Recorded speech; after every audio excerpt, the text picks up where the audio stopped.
आज के इस डीप डाइव में एक ऐसे विषय पर बात होने वाली है जो हर उस इंसान के लिए एक मजबूत फाउंडेशन का काम करता है, जिसका नाता डेटा और टेक की दुनिया से है। हाँ। आज हम पाइथन और जुपिटर नोटबुक के सेटअप की पूरी प्रक्रिया को डिकोड करेंगे। हाँ, ये एक बहुत ही जरूरी टॉपिक है। बिल्कुल। और आज के जो हमारे मुख्य स्रोत है ना, हाँ। वो एक बेहतरीन डेटा एनालिसिस कोर्स के कुछ अहम अंश हैं और साथ ही एक बहुत विस्तृत सेटअप गाइड भी है। हमारा मिशन एकदम स्पष्ट है कि तकनीकी उलझनों और भारी भरकम शब्दों से बचते हुए इस बुनियादी सेटअप को समझा जाए, ताकि डेटा एनालिसिस की शुरुआत करने वाला कोई भी इंसान बिना किसी रुकावट के अपनी जर्नी शुरू कर सके। सही कहा आपने। मैं खुद इस टॉपिक को लेकर काफी उत्साहित हूँ, क्योंकि अक्सर देखा जाता है कि लोग सीधे कोडिंग शुरू करना चाहते हैं, लेकिन उनका डेवलपमेंट एनवायरनमेंट ही सही से सेट नहीं होता। जिसे टेक इंडस्ट्री में अक्सर इंस्टॉलेशन पैरालिसिस भी कहा जाता है। Installation paralysis. हाँ। हाँ, मतलब लोग एक नया टूल सीखने के उत्साह में तो होते हैं, लेकिन पहले दिन ही सॉफ्टवेयर इंस्टॉल करने, पाथ सेट करने और वर्जन्स को मैच करने में इतना उलझ जाते हैं कि उनका आधा मोटिवेशन वहीं खत्म हो जाता है।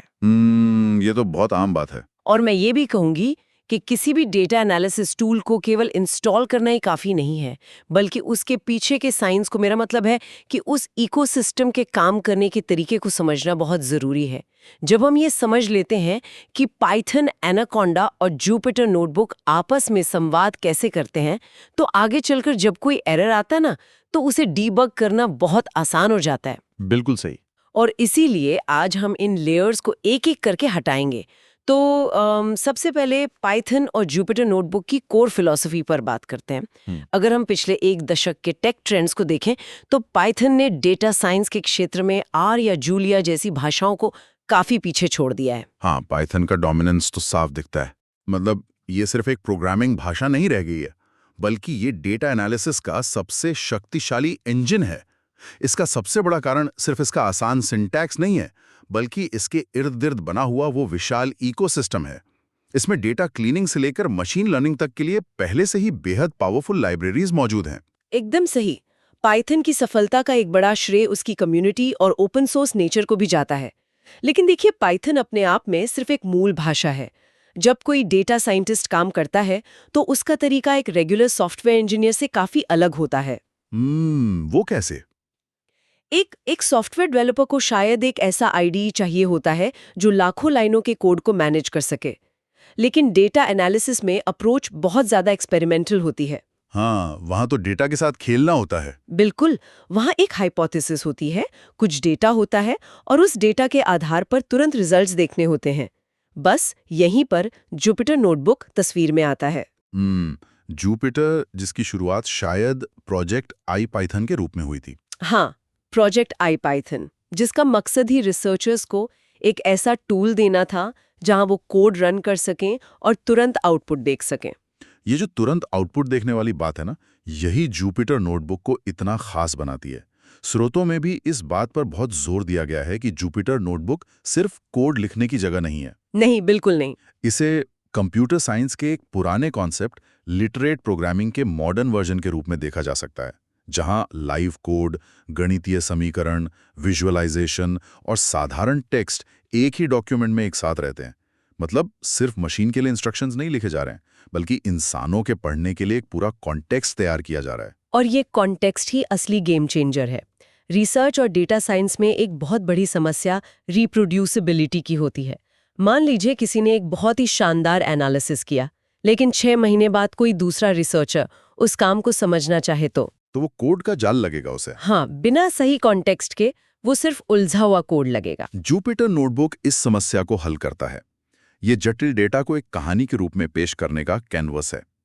जब कोई कोड का एक ब्लॉक चलाता है और ठीक उसके नीचे एक ग्राफ बनकर आता है और फिर उसके नीचे टेक्स्ट में उस ग्राफ का एनालिसिस लिखा होता है, तो वो पूरी प्रक्रिया एक साइंटिफिक पेपर की तरह बन जाती है। ये जो नैरेटिव और कोड का कॉम्बिनेशन है, ये वाकई डेटा को पारदर्शी बनाता है। अब इस पावरफुल इकोसिस्टम को मशीन में सेटअप करने की प्रैक्टिकल प्रक्रिया की तरफ चलते हैं। स्रोत के मुताबिक इंस्टॉलेशन की शुरुआत python.org से ऑफिशियल पाइथन पैकेज डाउनलोड करने से होती है। जी, ऑफिशियल वेबसाइट से ओएस के अनुसार इंस्टॉलर डाउनलोड किया जाता है। लेकिन इंस्टॉलेशन विंडो में एक ऐसा कदम आता है जो सबसे ज्यादा क्रिटिकल है और अक्सर नए लोग उसे इग्नोर कर देते हैं। वो है ऐड पाइथन टू पाथ वाला छोटा सा चेकबॉक्स। अरे हाँ, वो चेकबॉक्स। देखने में ये एक साधारण सा ऑप्शन लगता है, लेकिन इसे मिस करने के नतीजे काफी फ्रस्ट्रेटिंग हो सकते हैं। ये टेक सपोर्ट फोरम्स पर सबसे ज्यादा पूछे जाने वाले सवालों में से एक है।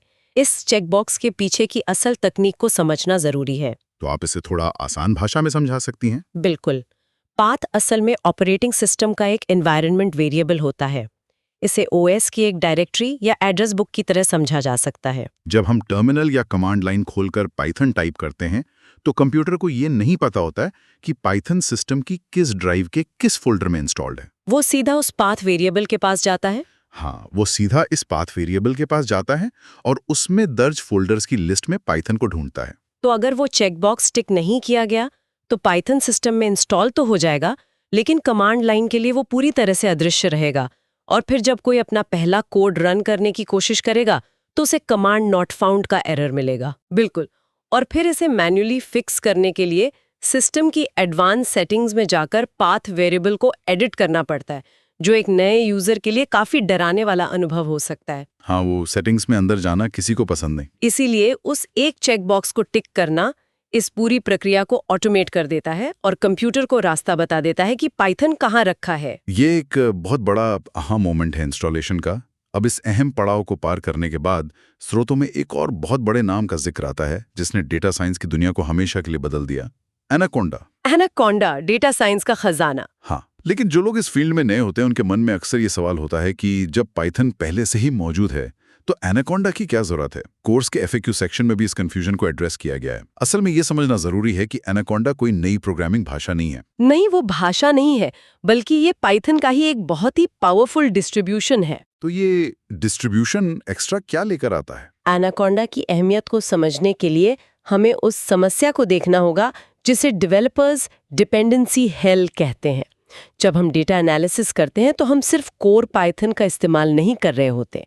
हम पांडास, नमपाई, मैटप्लॉटलिब जैसी दर्जनों लाइब्रेरीज का इस्तेमाल करते हैं। हाँ, बहुत सारे अलग अलग टूल्स लगते हैं। अब होता क्या है कि मान लीजिए एक प्रोजेक्ट के लिए पांडास का वर्जन 1.0 चाहिए और नमपाई का वर्जन 1.18 चाहिए, लेकिन कोई दूसरा प्रोजेक्ट है जिसे नमपाई का लेटेस्ट वर्जन चाहिए। तो कॉन्फ्लिक्ट हो जाएगा। एकदम सही। अगर ये सब एक ही ग्लोबल एनवायरनमेंट में इंस्टॉल कर दिए जाएं, तो वर्जन्स के बीच टकराव शुरू हो जाता है और कोड क्रैश कर जाता है। और एक-एक पैकेज को मैन्युअली इंस्टॉल करना, उनके सही वर्जन्स को ट्रैक करना, ये अपने आप में एक फुल टाइम जॉब बन जाता है। एनाकोंडा इसी डिपेंडेंसी हेल्प को बहुत ही खूबसूरती से हैंडल करता है। जी, यह एक डिस्ट्रीब्यूशन है जिसमें डेटा साइंस के लिए जरूरी 1500 से ज्यादा पैकेजेस पहले से ही एक दूसरे के साथ टेस्ट और कॉन्फ़िगर किए हुए आते हैं।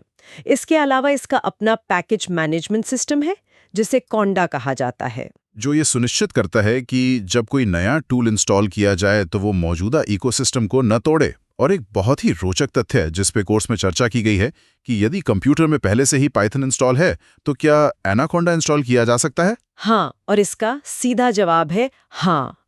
यह एक बहुत ही बड़ी सहूलियत है। एनाकोंडा सिस्टम में मौजूद पुराने पाइथन इंस्टॉलेशन के साथ कोई छेड़छाड़ नहीं करता। यह अपनी एक अलग और सेल्फ कंटेन्ड डायरेक्टरी बनाता है। इसका मतलब है कि कोई भी डेवलपर अपने पुराने वेब डेवलपमेंट या स्क्रिप्टिंग प्रोजेक्ट्स को डिस्टर्ब किए बिना डेटा साइंस के लिए एक बिल्कुल नया और सुरक्षित वर्कस्पेस तैयार कर सकता है। ये खूबी इसे एंटरप्राइज लेवल पर भी बहुत लोकप्रिय बनाती है, क्योंकि वहाँ सिस्टम स्टेबिलिटी सबसे ज्यादा मायने रखती है। एनाकोंडा के जरिए पूरी टीम एक ही तरह के सेटअप पर काम कर सकती है, जिससे वो ये मेरे मशीन पे तो काम कर रहा है वाली पुरानी समस्या काफी हद तक खत्म हो जाती है। चलिए, ये तो हो गई पावरफुल इंजन और टूल्स की बात। अब जब मशीन में सब आ चुका है तो अगला कदम है प्रोजेक्ट को व्यवस्थित रखना। स्रोत इस बात पर बहुत जोर देते हैं कि फोल्डर स्ट्रक्चर कैसा होना चाहिए। ये सुनने में शायद बहुत बेसिक लगे, लेकिन खराब फोल्डर मैनेजमेंट बड़े-बड़े प्रोजेक्ट्स को फेल कर सकता है। ये बात 100% सच है। अक्सर देखा जाता है कि लोग जल्दबाजी में डेस्कटॉप पर ही untitled.ipynb नाम से फाइलें सेव करना शुरू कर देते हैं और कुछ ही दिनों में डेस्कटॉप पूरी तरह से भर जाता है। ये जो अनटाइटल्ड 1 अनटाइटल्ड 2 वाला पैटर्न है ना, ये आगे चलकर बहुत बड़ा सिरदर्द बन जाता है। जब बात डेटा एनालिसिस की होती है तो हमारे पास सिर्फ कोड की एक फाइल नहीं होती, हमारे पास रॉ डेटा की CSV फाइलें होती हैं, क्लीन किए हुए डेटा की अलग फाइलें होती हैं, आउटपुट इमेजेस होते हैं, और फिर खुद जुपिटर नोटबुक की फाइलें होती हैं। हाँ, अगर ये सब एक ही जगह पर डंप कर दिए जाएं तो 1 महीने बाद खुद उस इंसान को समझ नहीं आएगा कि कौन सी फाइल किस काम के लिए थी। इसलिए कोर्स में होम डायरेक्टरी के अंदर अलग-अलग प्रोजेक्ट फोल्डर बनाने की सलाह दी गई है। हर नए काम के लिए एक डेडिकेटेड प्रोजेक्ट फोल्डर होना चाहिए और उसमें डेटा सेट्स, स्क्रिप्ट्स और आउटपुट्स के लिए सब फोल्डर्स होने चाहिए। इस व्यवस्था का एक बहुत बड़ा फायदा रिलेटिव पाथ्स का इस्तेमाल करने में मिलता है। बिल्कुल, रिलेटिव पाथ्स का कॉन्सेप्ट ही इस स्ट्रक्चर पर टिका है। मान लीजिए किसी ने एक कोड लिखा जिसमें उसने डेटा फाइल का पूरा रास्ता यानी एब्सोल्यूट पाथ दे दिया, जैसे C ड्राइव, यूजर्स, डेस्कटॉप, फिर data.csv। अब अगर वो ये कोड किसी कलीग को भेजेगा तो वो चलेगा ही नहीं। हाँ, क्योंकि इसके कंप्यूटर का पाथ अलग होगा। लेकिन अगर एक सही फोल्डर स्ट्रक्चर है तो कोड में सिर्फ data/data.csv लिखना काफी होता है। इससे प्रोजेक्ट पूरी तरह से पोर्टेबल बन जाता है। मतलब आप उस पूरे प्रोजेक्ट फोल्डर को जिप करके किसी को भी भेज सकते हैं और वो बिना किसी एरर के रन करेगा। ये छोटी छोटी बातें ही समय बचाती हैं। चलिए अब इस पूरी तैयारी के बाद उस इंटरफेस की तरफ बढ़ते हैं जहां असल जादू होता है। मेरा पसंदीदा हिस्सा। हाँ, एनाकोंडा प्रॉम्प्ट में जुपिटर नोटबुक टाइप करके उसे वेब ब्राउजर में खोलने का अनुभव। वो सिर्फ एक विंडो नहीं खोलता बल्कि बैकग्राउंड में सिस्टम में एक लोकल सर्वर चालू करता है। यहाँ पर एक तकनीकी बारीकी समझना दिलचस्प है। जुपिटर नोटबुक का आर्किटेक्चर क्लाइंट सर्वर मॉडल पर काम करता है। जब हम ब्राउजर में नोटबुक देखते हैं तो वो क्लाइंट होता है जो लोकल होस्ट पर रन कर रहे बैकएंड सर्वर से कम्युनिकेट कर रहा होता है। तो न्यू पे क्लिक करके पाइथन 3 चुनने पर वो पहली नोटबुक खुलती है और पहले सेल में प्रिंट हेलो वर्ल्ड लिखकर शिफ्ट और एंटर दबाने की प्रक्रिया शुरू होती है और आउटपुट तुरंत उसी सेल के नीचे प्रिंट हो जाता है। ये इंस्टेंट फीडबैक लूप जुपिटर की सबसे बड़ी ताकत है। इस इंटरफेस को और गहराई से देखें तो ये छोटे छोटे ब्लॉक्स से बना है जिन्हें सेल कहा जाता है, जिनमें मुख्य रूप से 2 तरह के सेल्स होते हैं, कोड और मार्कडाउन। जी, कोड सेल में तो स्पष्ट है कि पाइथन रन होता है, लेकिन मार्कडाउन सेल का महत्व बहुत ज्यादा है। मार्कडाउन एक लाइटवेट मार्कअप भाषा है जो टेक्स्ट को फॉर्मेट करने के काम आती है, जिसके जरिए कोड के साथ notes, documentation, headings, bullet points, यहां तक कि गणित के फॉर्मूले भी लिखे जा सकते हैं। जैसा कि हमने पहले लिटरेट प्रोग्रामिंग की बात की थी, मार्कडाउन वो टूल है जो कोड को एक कहानी में बदलता है। और इस पूरे इंटरफेस का एक और अदृश्य लेकिन सबसे महत्वपूर्ण हिस्सा है कर्नेल। इसे नोटबुक का दिमाग या इंजन भी कहा जा सकता है। हाँ, कर्नेल जो बैकग्राउंड में काम करता है। बिल्कुल, जब ब्राउजर में कोड सेल रन किया जाता है तो ब्राउजर खुद उसे प्रोसेस नहीं करता, वो कोड को कर्नल के पास भेजता है। कर्नल उसे एग्जीक्यूट करता है और रिजल्ट वापस ब्राउजर को भेजता है। और इस कर्नल के साथ स्टेट मैनेजमेंट का एक बड़ा दिलचस्प कॉन्सेप्ट जुड़ा है। एक बार कोई वेरिएबल डिक्लेयर हो गया तो कर्नल उसे मेमोरी में याद रखता है। हाँ, लेकिन इसी के साथ आउट ऑफ ऑर्डर एग्जीक्यूशन का खतरा भी रहता है। मान लीजिए सेल 1 में वेरिएबल सेट किया, सेल 2 में बदला और फिर वापस सेल 1 रन कर दिया। कोड तो सही दिखेगा लेकिन कर्नल की मेमोरी में वैल्यू बदल चुकी होगी। ऐसे में कर्नल को रीस्टार्ट करने का विकल्प बहुत काम आता है। एकदम सही। जब भी कुछ अप्रत्याशित हो, कर्नल को रीस्टार्ट कर लीजिए। मेमोरी साफ हो जाएगी और सब कुछ फ्रेश तरीके से इवैल्यूएट होगा। नोटबुक को दूसरों के साथ साझा करना बहुत आसान है। इसे IPNB फॉर्मेट में शेयर कर सकते हैं। और अगर किसी नॉन टेक्निकल व्यक्ति को भेजना है तो सीधे HTML, PDF या मार्कडाउन में भी एक्सपोर्ट किया जा सकता है। ये कोलैबोरेशन के लिए बहुत बेहतरीन टूल है।